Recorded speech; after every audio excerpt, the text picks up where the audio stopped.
ভালোবাসার প্রকাশের আর কোনো মাধ্যম আমার জানা ছিল না। এটা ছিল, সেটা দিয়েই তোমাকে বলতে চাই ভালোবাসি। I love you Jessica.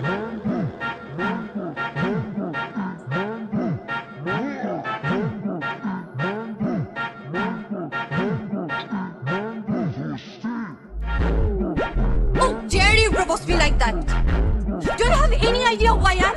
আমি in university সবচেয়ে সুন্দরী মেয়ে। তুমি এই ইউনিভার্সিটির সব থেকে কুৎসিত ছেলে হয়ে জেসিয়াকে প্রপোজ করার সাহস পাও কোত্থেকে?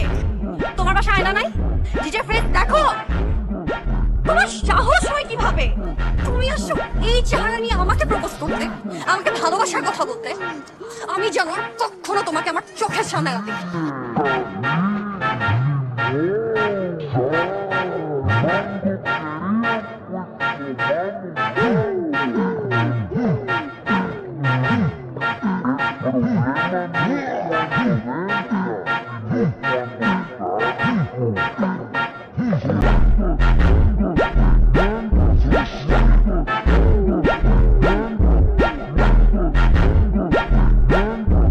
ভালোবাসা প্রকাশের একটা মাধ্যম জানা ছিল আমার, আর সেই মাধ্যমটাই আমি বেছে নিচ্ছি।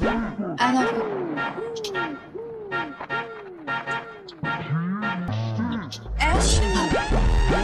ক্যাম্পাসে সবার সামনে আমাকে নীল ডাউন করে প্রপোজ করছে। কে? একটা ফালতু মেয়ে। তুমি জানো না আমি কে? বেস্ট সিঙ্গার্স রাইট নাও করছো। তোমার মতো 100টা মেয়ে প্রতিদিন আমার বাসার সামনে দাঁড়ায় থাকে। আর তুমি কে? হ্যাঁ, কি মনে করো নিজেকে? তোর মতো এরকম 10টা মেয়ের সাথে আমি ঘন্টায় ঘন্টায় প্রেম করতে পারি।